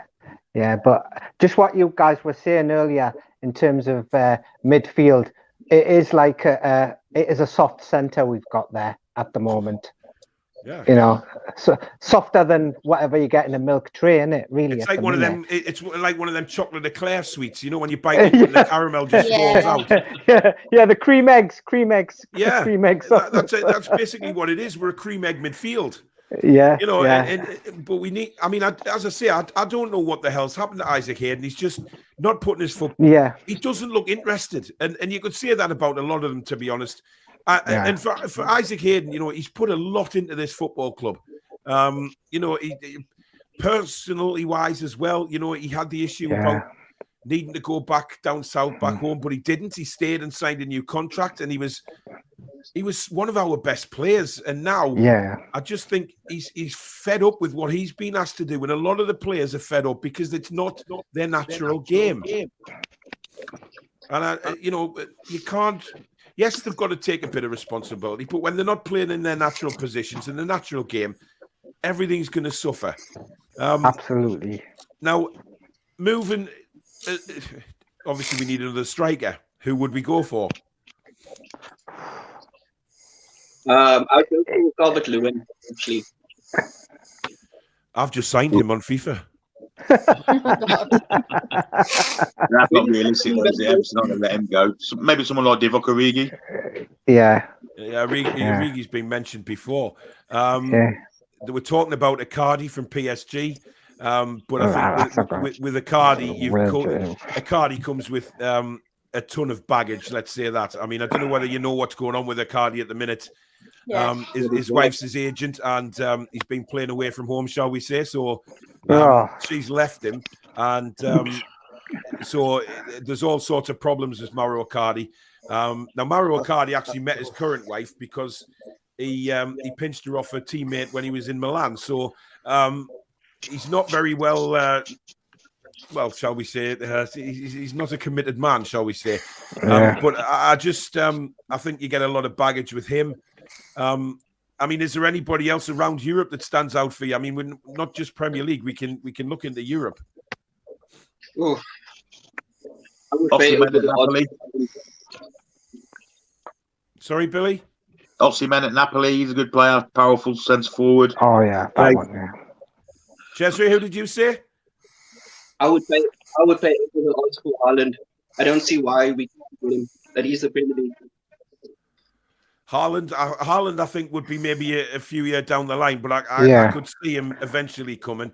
I just think with players like Haaland and the world class players, we have to prove to them first that we are worth signing for. We have to be at the top of our game. We have to be challenging for trophies and at the right end of the league, Champions League regulars, and then the world class players will start to come through the door. I've no doubt about that because they want to win things. Yeah. Chris Benoit, you are not being serious here. Tony Pulis. Oh my God! No, we don't want him. Oh my God! Honestly. So Paul, I've told you 3 times. Go watch Gallagher's Shot Smiling podcast. The ex-Sky reporter has said 3 managers have had interviews, Favre, Howe and Fonseca, so why mention other players? Look, you don't know. And as for Gallagher's Shots, they've blocked me, and I still don't know the reason for that, so unfortunately I can't. Wow. Yeah. So if anybody from Gallagher's Shots is watching, please send me a message and explain why I've been blocked, because I don't understand that at all. I've never even spoke to anybody at Gallagher's Shots. You know what? Could it not be because of your program with a certain other podcaster that they don't like? Maybe. Perhaps. Yeah. Well, yeah, but that's putting two peas in the same pod, and we're very, very different people. So absolutely, you couldn't get two more different people, but that's just in my opinion. Yeah. Well, we'll see. Gary says, "What about Zinedine Zidane? He's not going to come." No. Listen, I mean, Ginger, when Ginger's comment there about the 3 managers, I mean, any one of them, I mean, I'll be happy with, if it's Eddie Howe, I'll be happy with Eddie Howe because of what he's done. And people keep banging on about this relegation with Eddie Howe. I don't agree with it because look what he did before that. Yes. He built a tiny, and I'm not being disrespectful to Bournemouth here. He built a tiny team in Bournemouth into a Premiership regular for a few seasons. Yes. And he got relegated. Unfortunately, it happens to everybody. Rafa got relegated with us. I know he came in late, but it's still on his CV. Yeah. So, it's basically codswallop, if you ask me. But Paul, another one. Brian Clough got relegated in his last season with Forest. That's just another. I don't think he's got a good look these days, though. I know. Solskjaer did crap at Cardiff. Yeah, sorry? Solskjaer did crap at Cardiff. Yeah, Solskjaer went down. Yeah. And I mean, I can't see him lasting long at Man United, to be honest. No. And I certainly would take him as a replacement for Bruce. Oh, no. Let's not go there, Billy. Let's not go there. No, we're not having that. Beat says a few months ago, Joe Linton in an interview said he had aspirations to play for a top 6 team. No, he didn't. It was a bit lost in translation. He said he's along the lines of he wants to play with Newcastle in the top 6. But I think honestly it was a Brazilian interview, and if he's playing, not be top 6. Isn't perfect. Yeah. I mean, Andrew there makes a good point there. Don't care who comes in, need to wipe the slate clean. Lewis Fraser, another chance, square pegs in square holes, and build a midfield that offers something. Yeah. I feel so sorry for Jamal Lewis because I think he is a talent. I think he's a fantastic left back. Who's clearly had a confidence issue coming up north to a big club at a young age, and a lot was expected of him. But he's been bruised. And I go back to that game at Everton; he was outstanding there. Oh, he was brilliant, outstanding. And set one of the goals up as well as defending superbly. He had one bad game against Brighton, and we haven't seen him since. Yeah, but there was a certain Graham Jones guiding him through that game at Everton and really giving him the confidence boost. I agree. I mean, Jones was on that sideline constantly talking to Jamal Lewis, and obviously after that, Jamal Lewis was brilliant that game. But you're right, he's been dropped, he's been left out, and the Burnley game in the cup, I think he combined really well with Fraser down the left hand side, and I thought there was a real opportunity to play them both there. And then since then, they've never been involved. It says all you need to know about this manager when a fan can sit there and think, right, you two have done all right, but no. I'm not going to change things because I don't want to upset any of the players because I haven't got the balls to do it. Because that's what it boils down to. He hasn't got the gonads to actually drop players, and and for players that are actually in form. Bruce's idea of training is playing FIFA while eating a huge kebab with all the sauces. True. I mean, guys, I'm going to jump off and give somebody else a chance to come on. Okay. All right, Jezreel, mate. Thank you for joining us. Cheers, Take care, mate. whatever, man. See you next week. Cheers. See ya. So we got another space, guys. If anybody wants to hop on the show. Where's Archer tonight? That's what I was going to say. Where is he? Well, I know why he's not coming on. I think we all know why he's not coming on after last week. Oh, again. Oh my God. Come on, Archer. I am waiting.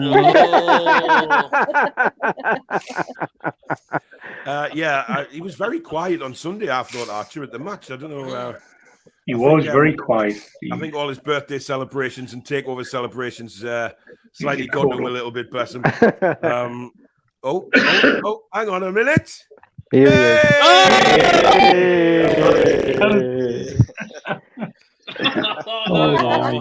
Oh, God. Hello, pussycat. Hello, baby. How are you? I'd love to stroke your pussy. Oh,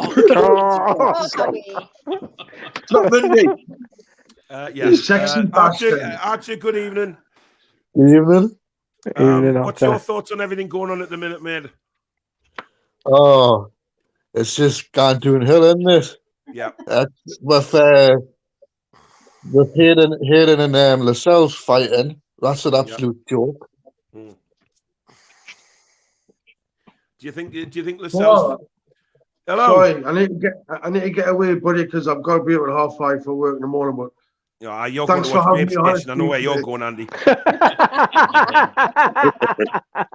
You take care of yourself, mate. Okay. See you soon. Bye, Andy. Bye. So we got another space if anybody wants to jump on.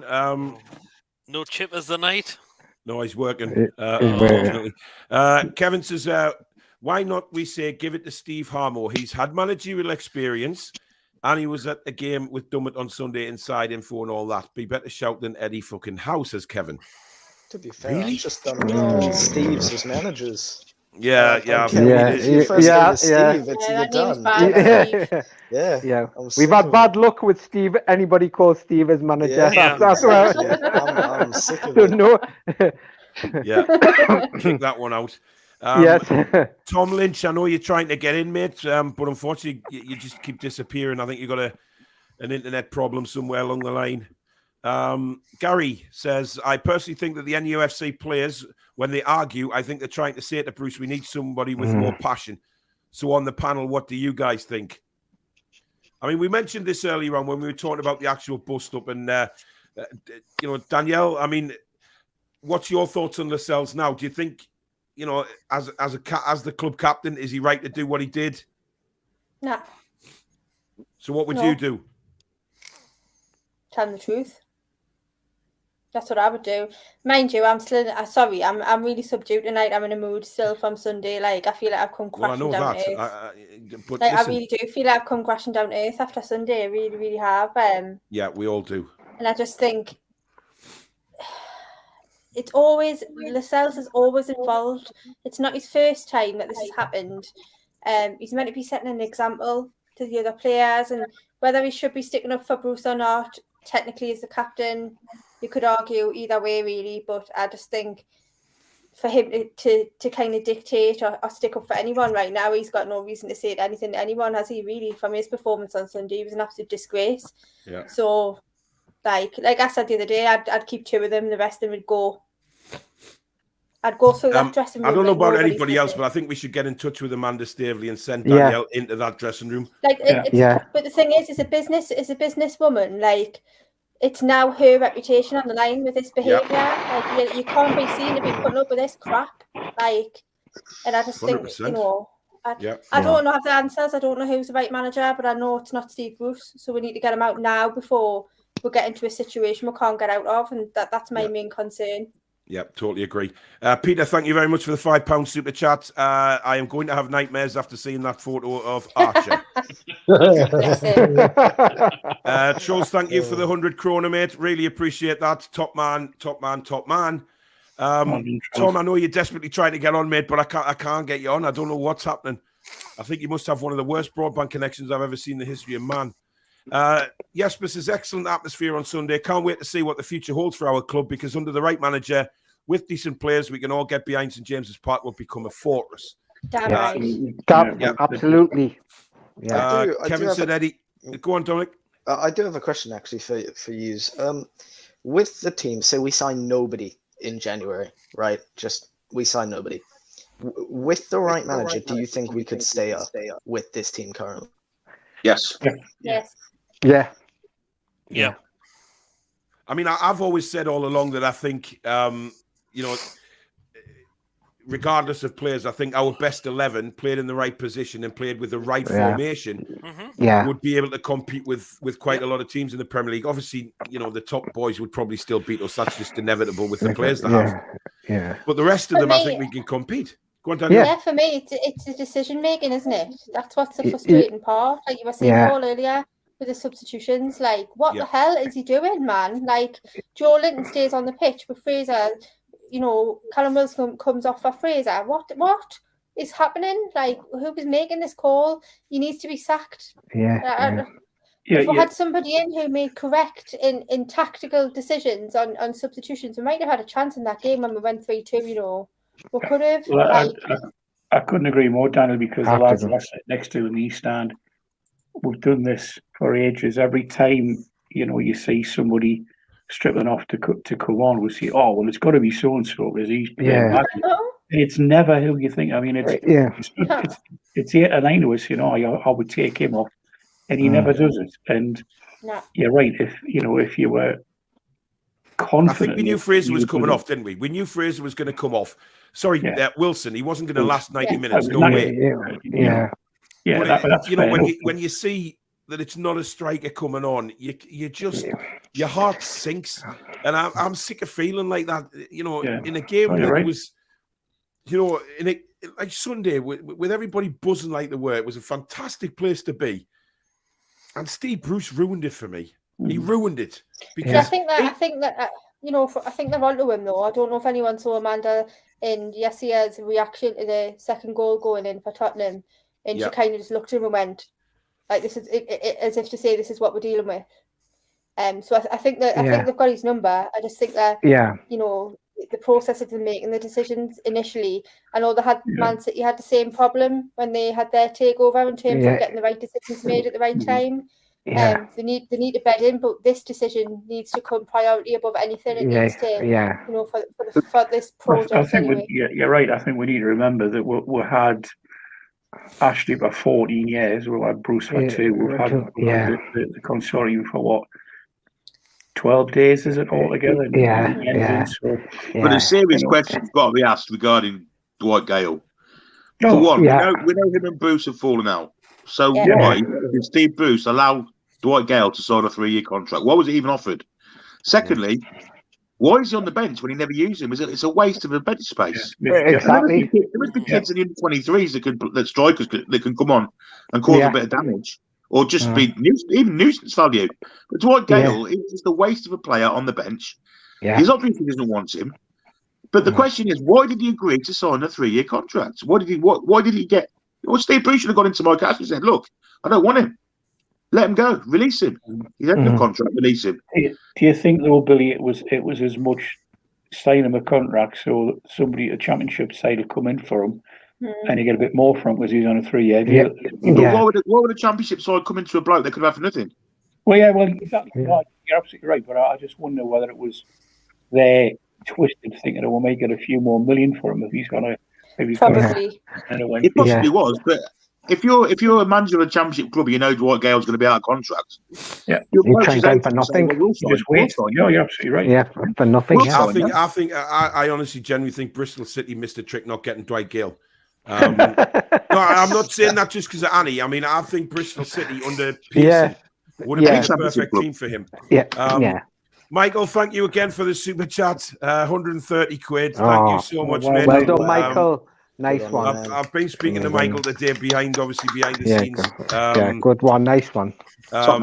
And he's also very curious about what manager we're going to get. And so we've been texting all afternoon thinking who's it going to be, who's going to be. So thank you, mate, again. Absolute star, absolute gentleman as well. Lovely bloke. He really is. I mean, you got to meet him on Sunday. Yeah. He is a top bloke. So thank you again, Michael. He carries me, channel. He carries me on his shoulders. We've got Rami coming in. Good evening, Rami. Good evening. Good How are evening, you? everyone. I'm all right. Thank you very much. Good. How are you all? Well, good, mate. We're all right. We'll be even better if we can get a sort of announcement saying Steve Bruce is gone. Yeah. Well, hopefully. Actually, when I watched Newcastle game against Tottenham, I was shocked on the lack of tactic and how poor the fitness was for everybody. Yeah. They rushed at the first, let's say, 20 minutes, 15 minutes. Just they fed out of the crowd and the hype of the moment and whatnot, and they were shocking. I was in shock, like, what's going on? Newcastle is actually gonna beat Tottenham, definitely. And 15 minutes in, and everyone just steamed out. And by the last 20 minutes, I can see huge gaps between the midfielders and the defense. Like Tottenham, Son, and whoever is just between these lines is just receiving the ball easily, no pressure, nothing. So trust me, with these players that Newcastle had, if they improve their fitness and they get a proper manager, they can survive, at least to survive relegation, at least for this coming couple of months until January. Yeah. But with Bruce and the fitness team, I don't think they can work this out. Well said.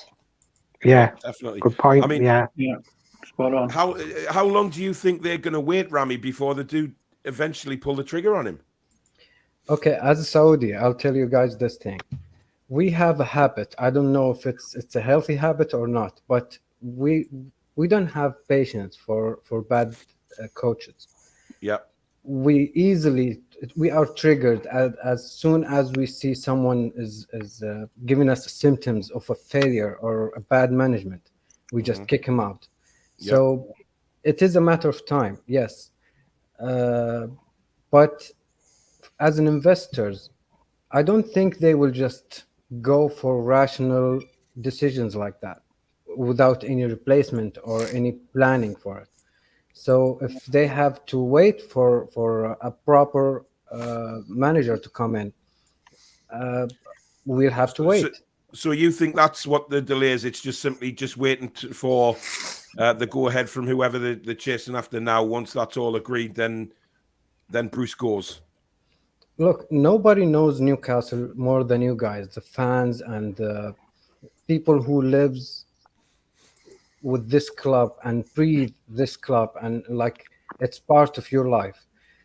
So when these new owners came in, I believe, in my opinion, they didn't know how much of a damage there was inside the club, not only for the coach, not only for the players, not only for the field. Like they found, I think, in my opinion, they found huge damage inside the club, of the training fields, you name it, the staff, the lack of financial people who can run things out, like so many details that we don't know about.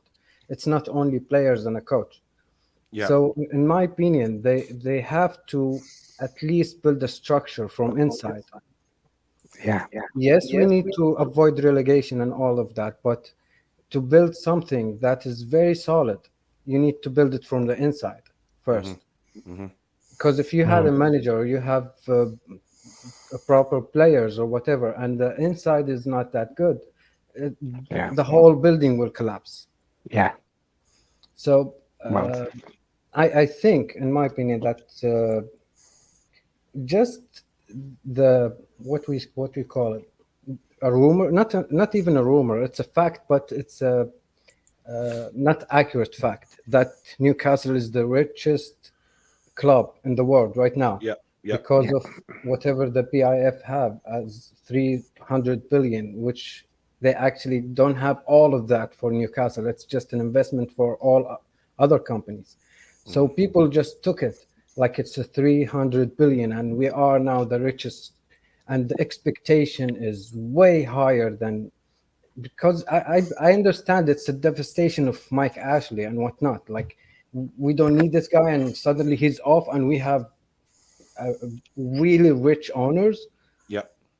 So the expectation went really high. Like, everyone is calling for Mbappe and Haaland and whatnot. You know these guys are not coming. They will, even if you throw money at them, they are looking at the marketing for their own image. Like, so many factors come into it. So in my opinion, if Newcastle want to build a team, they need to go through scouting through the academies. Like, I support Barcelona. Even it was my only team that I love in Europe, and I watch the academy players and all the details about Barcelona. And I think if Newcastle started scouting around academies, such as Barcelona, they will find so many talented young players, and they're around I don't know, 15 million each.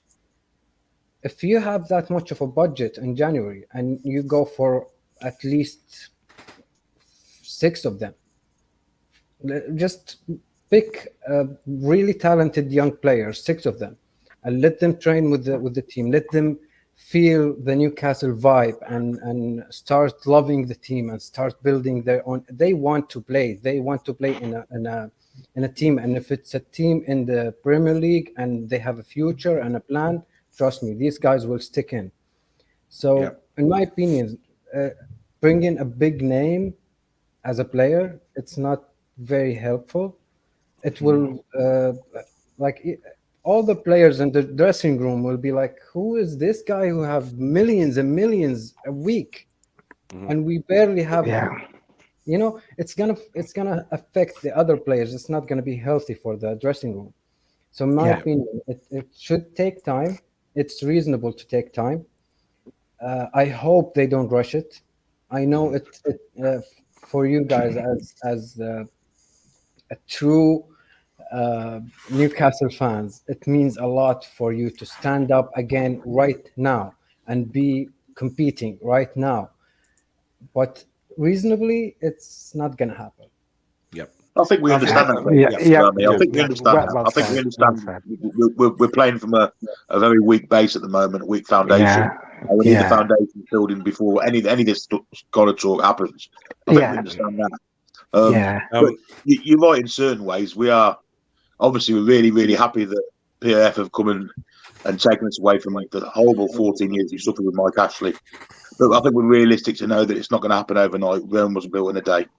But so obviously, I speak for all of us here when we thank you, Saudi Arabians, for bailing us out of absolutely what we suffered.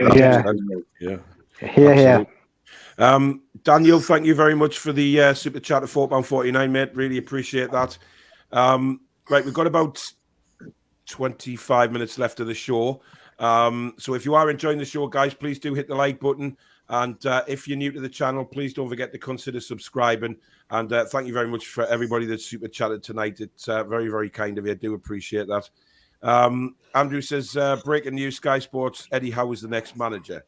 Well, nothing official I've seen. No, I'm not for sports news, eh? Yeah. Tell you something. If you replace Steve Bruce, I'd have him all day long, regardless. Like our friend was saying, it is a very gradual process, and we need to keep that in our minds and not get carried away with all of this. Talk about how many hundreds of millions we're going to spend, because that's not the case. But we just need him out. So I'd take Eddie Howe tomorrow. Yeah. I would. I mean, an announcement for me has got to come, and the sooner the better. If he's gone tonight, who's taking training tomorrow?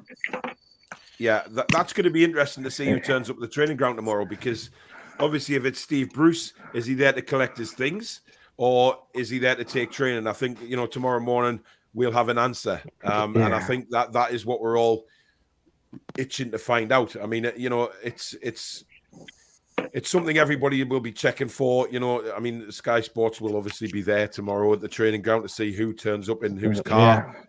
Because if Steve Bruce doesn't show up, there's your answer. Or he could just be turning up to say his goodbyes and he's away. But we've got to try and stay a bit positive about this because, we know we need somebody in rather quickly. Well, not rather quickly, very quickly, because this team needs changed. This team needs a bit of belief. And at the minute, we haven't got any belief. And looking at the way Palace played last night at Arsenal, they're not a bad side at all. No. And will cause us problems. And you know what? We don't play very well down there. So it's going to be a very... if Steve Bruce is still there, I can see us getting thumped. I really can. Oh, God. Oh. And I could be there to witness that. Yes, you will be, Peter. Oh, dear. I'm not going, though. But we're so sorry for interrupting you, but I think you guys saw how involved the new owners are with the fans, and at least they're trying to understand what the fans want and what are they. Even the chants from the crowds, I know for sure they ask what are they saying, and they're trying to learn not only the culture of the city, the culture of the fans and the crowds and what they're chanting and what are the popular chants and everything. So when they have a feeling that everyone, all the fans, they don't want Bruce in, trust me, they will kick him out. But if he is out and you bring someone bad in, someone to replace him who's not that good, people will be raging. You know what I mean? Like it's not a good decision to just kick someone out and bring someone that's not as good or as bad as the previous one. People will be like, what are these management the new owners doing? You know what I mean? Like if you are doing that kind of step, it has to be calculated. Even if it's just a temporary manager, you need someone who that he had experience with such relegation issues. And I heard you guys talking about some international coaches who are coaching national teams, and these type of coaches are different. They don't coach these players in a daily basis. They just bring them from their club, they give them the tactics, and they start playing.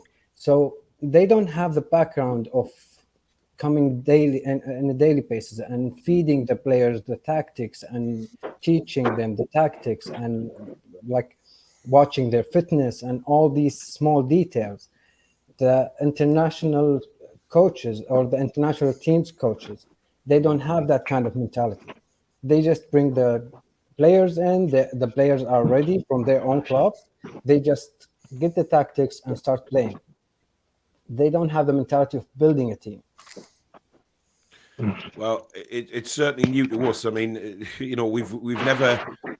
I guess we've never put Newcastle United and build a team in the same sentence for quite some time. I mean, Jason, when was the last time you looked at Newcastle United and thought, wow, we are building something here? Jesus.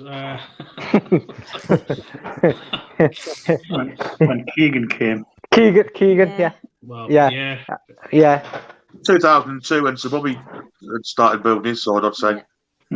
Yeah. That's a good one. Yeah, it was a Sir Bobby era when I became a fan. I loved Sir Bobby. Yeah. I mean, Dominic, you're probably you are probably the youngest supporter on this panel tonight. I mean, you've probably only known the Ashley era, have you? Yeah, pretty much. I think I was probably one or so when he took over, so I've only been lucid really for his reign. Jesus. God, I hate you. Only one. Oh my God.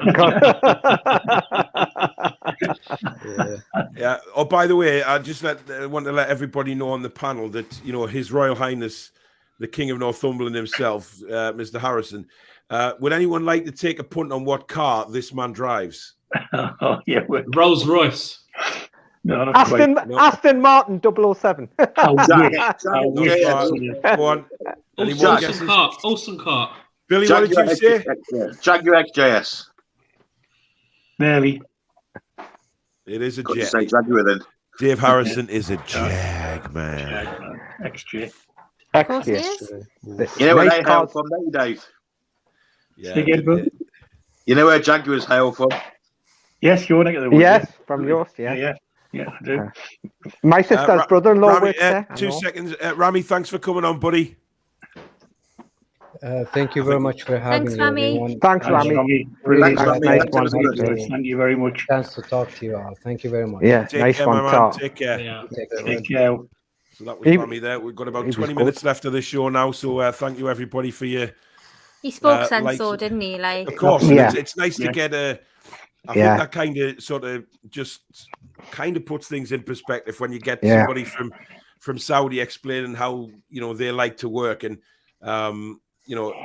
politics completely taken out of this, by the way, because I don't give a monkey. That's for the politicians to sort out, not us. Yeah. This is on a footballing side, and this is on a business side, and that's what Rami was talking about there, about, if somebody isn't doing the job that they are expected to do, they will be removed. And I think that's the same in any walk of life, and I think that's the same in any job. If you have a manager that you are, you're a company owner, and you have a manager that is not getting you what you want for that company and not performing, you will replace it. Now we don't know what's behind the scenes with Steve Bruce's contract that he agreed with Mike Ashley. There could be a lot of ins and outs on that contract, because I mean, how the hell Steve Bruce managed to get him for an £8 million compensation deal, things like that. There could be all sorts of crap in that contract that are really just that these guys have never seen before, and probably beggars belief what's actually in that contract. So Ashley's final piss take, he's given him an £8 million sacking clause, and he's tripled Charlie's wages. Tom, I hope you're wrong about another day off tomorrow, matey. I really do, because like 3 days is taking the absolute purple piss, to be honest. They played on late on Sunday, Paul. I know. Yeah. Honestly, I literally can't bear it. I'm at my wit's end with it now. Like, I really can't. Like, no, it's ridiculous. What the hell's happening? I think if we don't have a training session tomorrow, I think Danielle's head will actually explode. Honestly, like, it's just. Just get it out, Danielle. Let it all out. Do you know what? Right? It's just rotten, isn't it? It's just rotten. You should be training every single day. Every single day. I don't care about days off. They don't deserve a day off. They've had how many years off? That's what they've had. Yeah. And how many managers, after a bad defeat, have their blokes in next morning or next day? As a punishment, not 2 days off. Yeah. Oh, they say right in extra training tomorrow. Absolutely. Yeah. You think like Bielsa at Leeds, it would actually say, "Oh lads, take a couple of days off after that performance against Spurs." No, I mean, there's a bloke I never liked, Paul, but Alex Ferguson. If one of his teams had played the way we did on Saturday, he would have kept them back at the ground. Well, he was known to do that, wasn't he? If they got an absolute hammering or they didn't do what he asked, when they got that bus back, it didn't matter what time it was, he would punish them by an hour on the training pitch. Yeah, and rightly so. Yeah. I've just been looking, and Manquillo has put out an interview. Yeah. And I'm just going to quote a line here, and he says, "I've read that there is talk of Gerrard and Lampard, but our manager now is Steve Bruce, and we support him without hesitation." Oh, yeah, because he gets 7 days off out of 11, that's why. So going back to what we were saying about, maybe some players are with Steve Bruce, some are, against him. Maybe that is the truth. Maybe players, maybe like Willock and Lascelles, we don't know, of course, are following him, and maybe others are, seeing the bigger picture, maybe, and maybe not following. So, are you saying there could be a bit of divide in the dressing room? Yeah. It will be Newcastle United Civil War, the next Marvel film. Oh, let me in there. I mean, to be honest, I'm all up for sending Danielle to that training ground tomorrow. Yeah. I think there'd be quite a lot of shouting, quite a lot of home truths being told to the players. We'll just get And I think- skipsandbins.com and all those other skips Yep. and hires company available. Yes, there is I a just get a program, massive yeah. skip and just chuck it all in, right? You're all in and you're out. Simple as that. Get the lots changed. See you later. Done. Because I tell you what, we're going to go to Palace, and again, it's going to be like, oh, here come the Saudi mags, here they come, all the richness, and we're going to put out the same tripe with the same crap tactics and the tombola substitutions, because that's what it is. It's like pick a ticket, any ticket, chuck them on, like. Yeah. If you wouldn't mind, Danielle, if you wouldn't mind, when you go there, send Bruce down this way. He can be manager of my workplace, and I can get to have 3 or 4 days off a week. Absolutely, damn right. Yeah. Well, Jason, he might well be coming down your way on Saturday, mate, if he's still in the job. I'm dreading this match so much because my dad is a Palace fan, and I don't want him having bragging rights. Exactly. Cesare has sent a message saying, trick question. The King of Northumberland doesn't drive. He is paraded around town by man-powered coach drawn by 2 well-dressed peasants. Very good. Dominic, thank you for coming on, matey. I know you've got to pop off now, but thanks for coming on. See you next week, buddy. Yeah, I'll see you all next week. See you next week. Bye, mate. Bye. He's a good lad, this Dom. Yeah. So, if we turn our attention for the final part of the show to Saturday's match, I don't know how anyone can put a prediction on it. I don't know how we can talk about it because we don't know who the hell is in charge of the team. I think tomorrow, I think we'll get answers who's going to be in charge of the team because if, like we said before, if Bruce turns up, he's in charge. Unless he's there to pick his gear up. I think if an announcement is made, it has to come early tomorrow morning. It simply has to before the players even take the pitch. Yeah. But just looking at the way Palace played last night, you look at the way we've played, Peter, it's with or without Bruce, it's still going to be a mammoth task. Exactly. I mean, they've done well this season, Palace, and they're going to be right up for this game on Saturday. Yeah. And if Bruce is there on charge on Saturday, it's can't see anything but a defeat. Fonseca by 11th hour tonight, done deal. Ooh. Well, tell you back on. Yeah. Live streaming will, I'll be back live streaming into the night. Sports News. I've got it all, and it's not just going through the games tonight. There's no the Champions League in it tonight. Yeah, we'll always do that, and then all of a sudden, boom! Breaking news. Like they did on that Thursday. Breaking news: Paul, the presenter of the Toon Review, has serious issues with man flu. The King's got it now. Yeah, the King's got it now, but the King has his peasants to look after him, right? He's got people rubbing, ointment onto his feet to help him breathe more easily. Just like, you've got that. What is it? The stuff that you put on. Vicks, yes, Vicks Vapor Rub on his feet, with nice big woolly bed socks made from the finest sheep in Northumberland.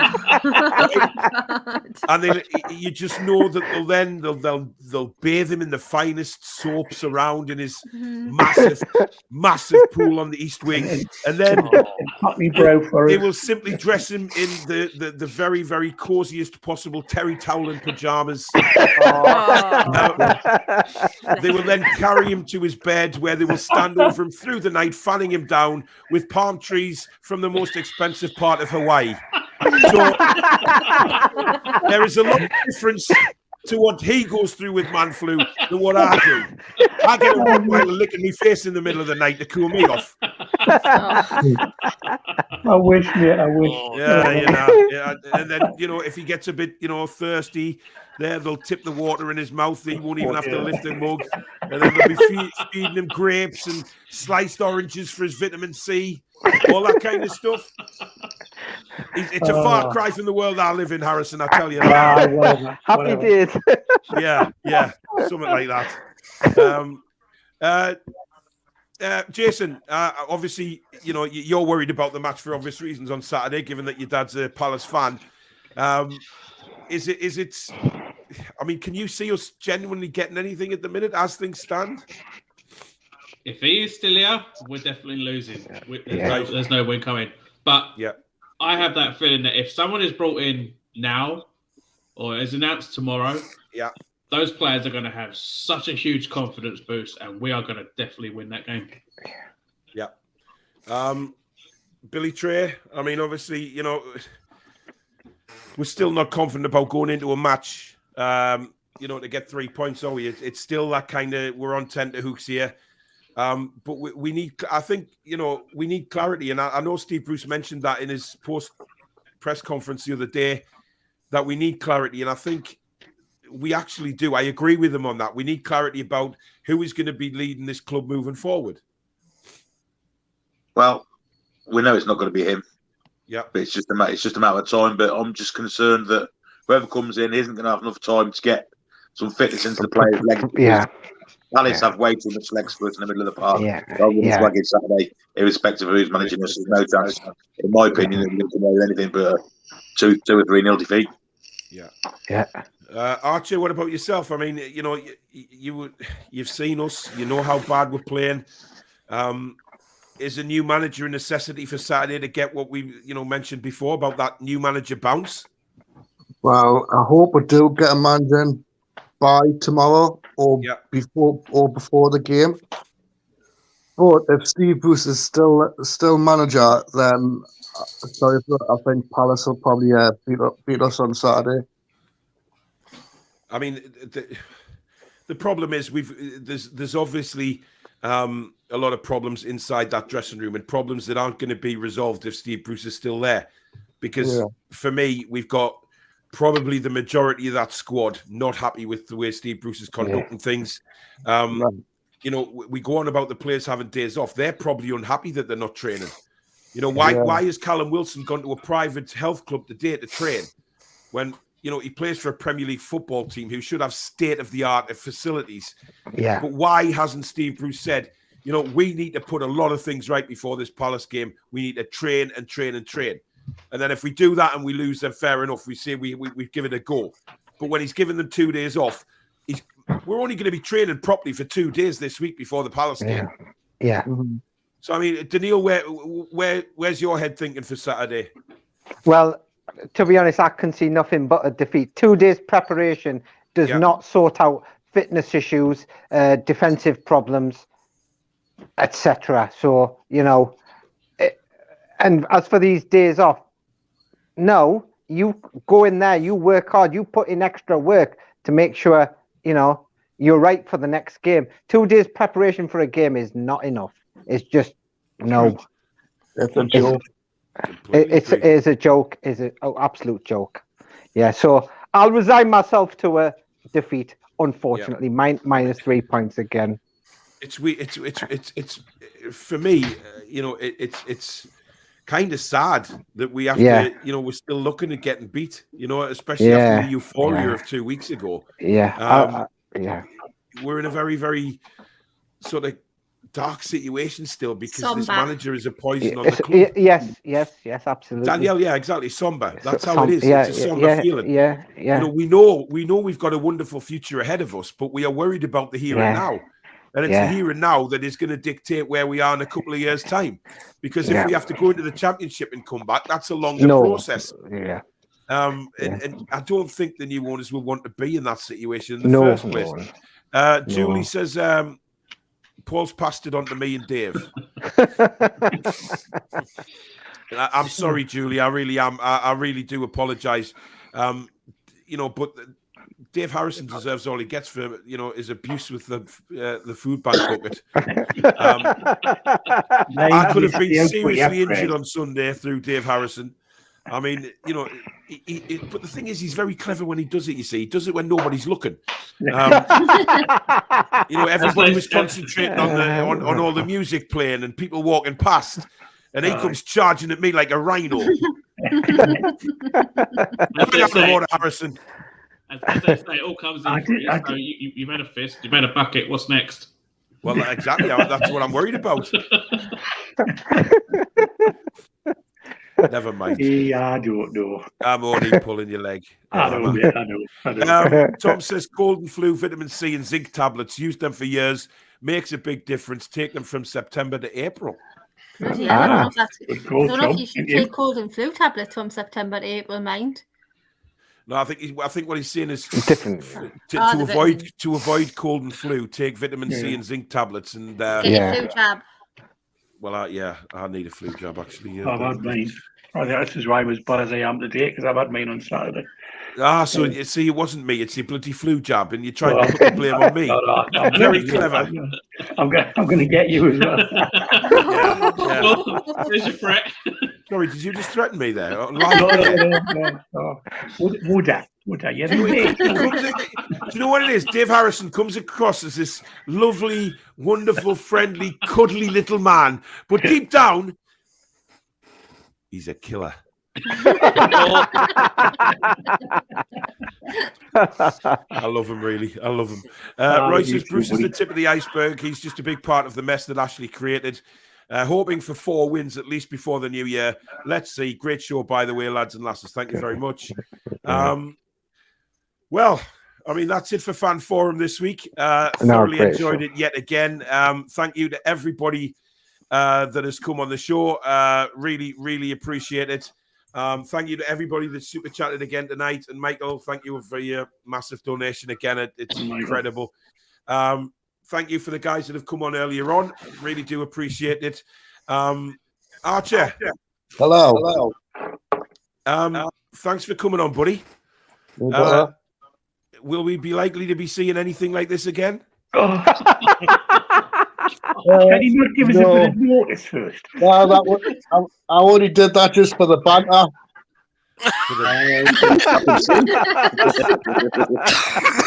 Apparently now, mate, you're going to cause a few more sleepless nights. I hope he's wearing something underneath that, Archer. You weren't going commando, were you, Archer? No. Yeah, you were. Because I'd start like Archer's like the new. Hello, ladies. Would you like to see under my Batwoman dress? You're kitty. And just while we're on, I'd just like to say a massive congratulations to John Sinclair, who obviously hit the 1,000 subscribers earlier on. Well done, John. Well done, John. But as you can see on the breaking news alert there, John dedicated this milestone to all the ladies and children. If anyone hasn't seen this one yet, I eventually got my camel ride. Get in there. Yeah. So it was delightful. Very sore testicles though. It's not easy riding a camel. I'm surprised that camel doesn't even spit. Seriously. Don't show them, Paul, because we'll get what are the what's the I'll have the environmentalists and all them coming for us. You know you know, I'll have them lining up outside my house in the morning. You bastard, putting that on. You know, how dare you wear that? Yeah, I'd just like to say, all those whatever the reports came out today about, you know, Newcastle United fans wearing the Saudi gear. Kick it out. Yeah. Kick it out. Yeah. I hope they realise that how many messages we got from the Saudis in support of us actually wearing the gear. Yeah. Because they have no problem with it at all, as long as it's done in good taste. Yeah. Obviously, Al Walid mentioned that, you know, the only thing that they would be upset about is if, you know, alcohol was in the same kind of picture, which is fair enough. That's the way they are. Al Walid actually showed how to put the headdress on properly. Well, yes, and which I messed up terribly when I wore mine, but never mind.